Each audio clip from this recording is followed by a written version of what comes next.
Jangan lupa klik subscribe dan nyalakan lonceng notifikasinya, lalu kita berkenan videonya.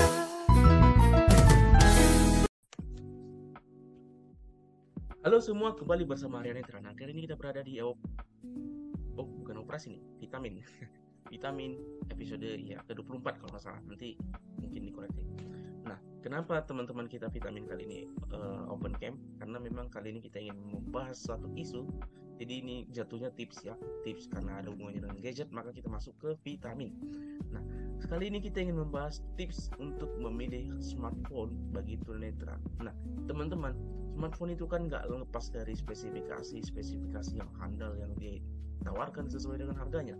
Nah, untuk teman-teman tunanetra atau untuk kita tunanetra, yang bagaimana sih yang sesuai, yang cocok atau yang harus dipertimbangkan? Nah, dari berbagai tabel spesifikasi yang dimunculkan oleh smartphone, mana sih yang paling kita butuhkan? Nah, di sini kita akan memberikan tipsnya. Yang pertama, baterai.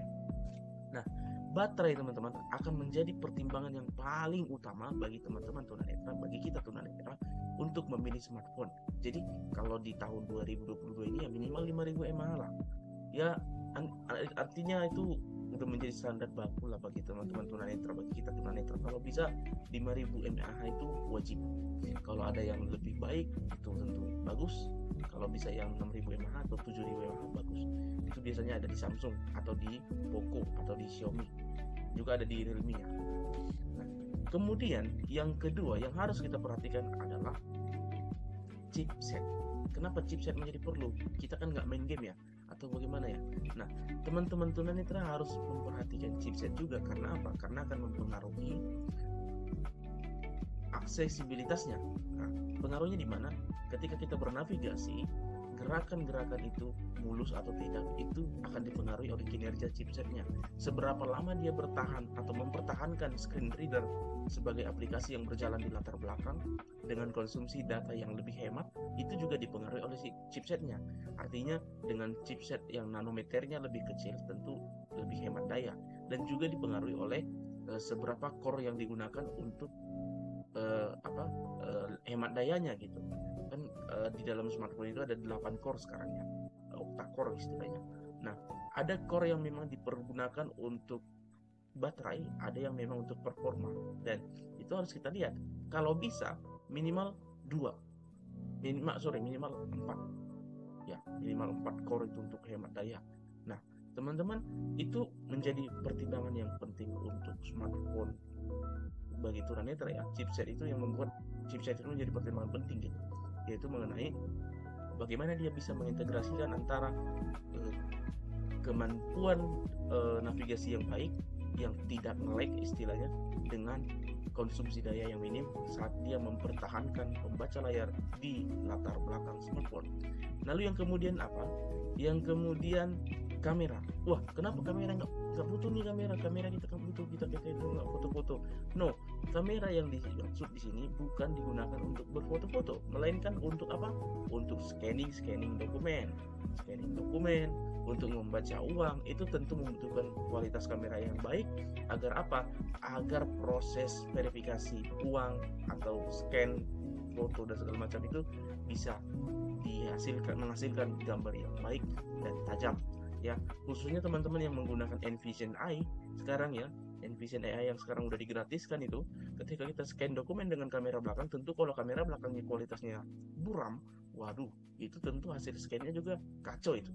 Tapi kalau kualitas kameranya bagus dengan sistem pencahayaan yang baik tentunya, dan itu kan spesifikasi kamera yang dipentingkan, maka itu akan baik untuk tunanetra.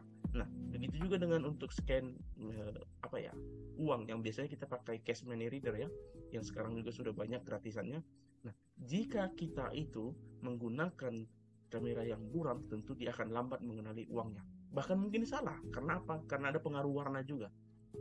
Karena apa?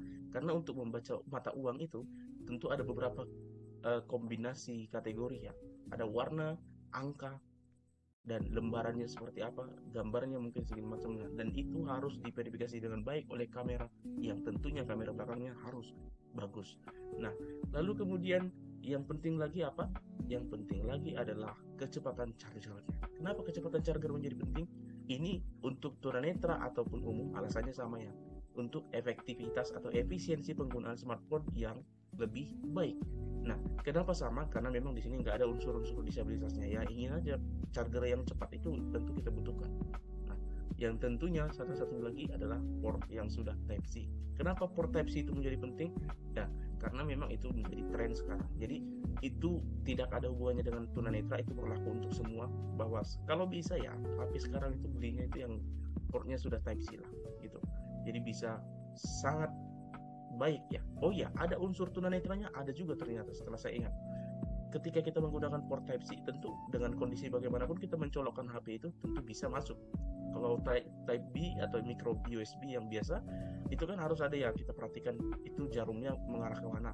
Dan HP yang biasanya menggunakan port USB Type B itu, dia biasanya ada bermacam-macam. Ada yang dia jarumnya itu ke atas, ada yang ke bawah. Jadi nggak sama semua gitu. Modelnya nggak sama semua.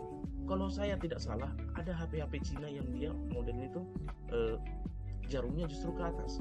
Nah, kalau Samsung justru ke bawah, dan banyak lagi model-model itu yang tidak sama. Intinya itu akan mengganggu waktu kita juga kan, atau bisa juga merusak merusak port lama-kelamaan. Karena apa? Karena tunanetra itu akan mencoba ini posisinya gimana yang benar. Ketika tidak masuk, dibalikkan. Ketika dibalikkan juga tidak masuk, dibalikkan lagi. Kenapa? Karena terkadang ketidakmasukan port itu kan bukan karena salah, tapi bisa juga karena memang ketat. Nah, itu tentu akan membuat kita menekan, dan itu membahayakan. Kalau teman-teman normal kan bisa langsung lihat nih, oh ini jarumnya ke atas, bisa langsung ditekan masuk dengan posisi itu. Tapi kalau Type-C, kita sudah yakin kalau tidak masuk. Itu.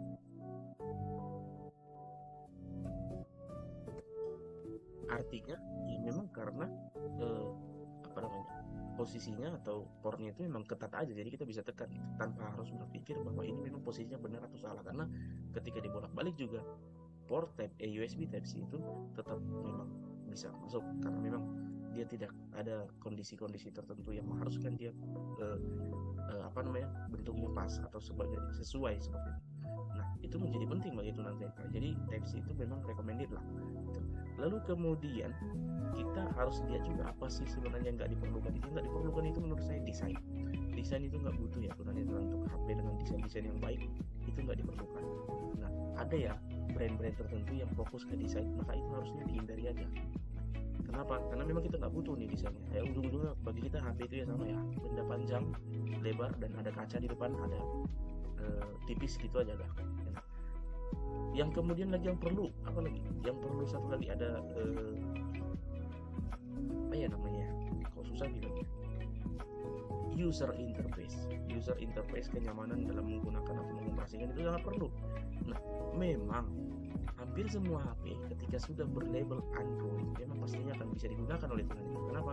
Karena biasanya itu sudah menggunakan atau sudah dapat dipasang screen reader bawaan Google yang diberi nama TalkBack. Tapi kemudian bagaimana kita mengoperasikannya? Apakah dia terbaca? Apakah ada label-label yang tidak baca? Itu kan akan menyulitkan. Nah, untuk itu maka itu juga harus menjadi perhatian. Nah, bagi saya secara pribadi ya, user interface yang memang paling nyaman, yang udah pasti paling nyaman itu One UI. Apapun ceritanya, One UI itu menjadi user interface yang paling nyaman.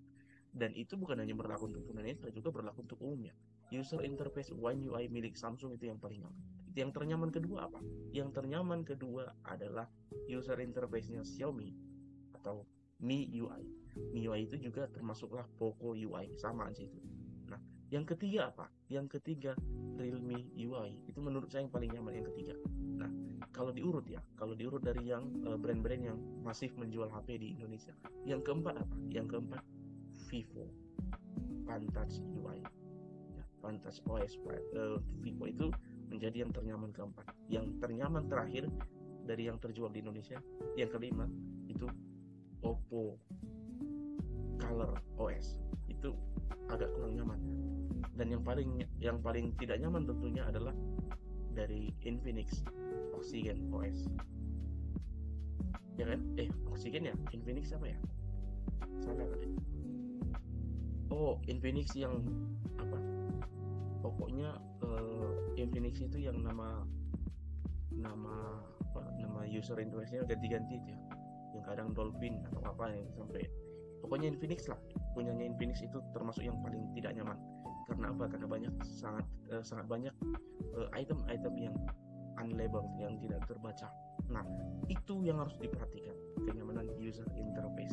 Nah, selebihnya teman-teman, selebihnya kita nggak perlu tadi desain, kita juga nggak perlu tampilan layar. Nah, termasuk juga bagaimana kamera itu disajikan, itu kita nggak perlu. Misalnya contoh, harus ini dong, harus punch hole dong. Oh, nggak perlu, kita nggak perlu seperti itu. Kalau ada HP dengan spesifikasi yang baik, tentu dengan dia menggunakan bentukan kamera tetesan air atau water drop juga bagus-bagus saja gitu, atau Infinity U, Infinity V kata Samsung itu bagus-bagus saja menurut saya. Oh iya, ada satu hal lagi, RAM tentunya akan mempengaruhi juga ya teman-teman. Kalau bisa tunanetra itu minimal beli HP yang RAM-nya 4 minimal kalau mau beli sekarang. Kenapa? Karena itu tadi, RAM juga akan mempengaruhi kinerja pembaca layar. Karena apa? Pembaca layar itu kan suatu bentuk aplikasi yang dia berjalan di latar belakang. Nanti dia berjalan terus nih di latar belakang, mau kita pakai ataupun tidak pakai aplikasinya, dia juga harus aktif. Nah, itu tentu menyebabkan dia mengkonsumsi RAM atau menggunakan RAM yang tetap. Jadi RAM untuk pembaca layar itu udah pasti sekian MB, misalnya sekian ratus MB, oke, dia akan gunakan. Nah, bagaimana kita bisa menjamin RAM itu tetap awet? Tentu dengan kapasitas yang besar, supaya kita tetap bisa menjalankan aplikasi-aplikasi yang banyak tentunya. Apalagi mungkin teman-teman tunanetra yang kesulitan yang menutup aplikasi. Kan kalau misalnya selain Samsung, susah yang menutup aplikasinya. Kalau yang Samsung gampang ya, tinggal ada tombol recent app-nya, terus ada tombol close all. Nah, kalau yang lain kan susah ya. Nah, itu tentu membutuhkan RAM yang besar supaya apa? Supaya bisa banyak aplikasi berjalan di recent app itu, gitu. Tetap aktif gitu. Nah, itu yang membuat RAM itu menjadi salah satu pertimbangan. Kalau memori teman-teman, iya memori juga menjadi pertimbangan, tetapi tidak terlalu wow ya. Memori ya standar aja, kalau bisa 64 itu. Kalau memang ada tunanetra yang mau beli HP, kalau bisa pertimbangan salah satunya itu ya memori 64 minimal, 64 GB minimal untuk sekarang di harga yang manapun itu minimal 64 MB. Nah, itulah kira-kira teman-teman yang menjadi pokok perhatian tunanetra saat ini memilih smartphone yang akan digunakan ke depannya. Nah, teman-teman, mungkin selanjutnya ada teman-teman yang ingin request bagaimana kita bisa merekomendasikan HP-HP untuk tunanetra, mungkin dari kelas-kelas harga, kita mulai dari 1 mungkin sampai seterusnya. Nah, kalau ada teman-teman, coba komennya, kita akan coba buatkan apa yang recommended untuk tunanetra beserta alasan-alasan yang berhubungan dengan disabilitas. Oke, teman-teman, sekian dulu video singkat dari saya. Salam teknologi. Lain Gadget Access by Harian Netra Vitamin. Bye.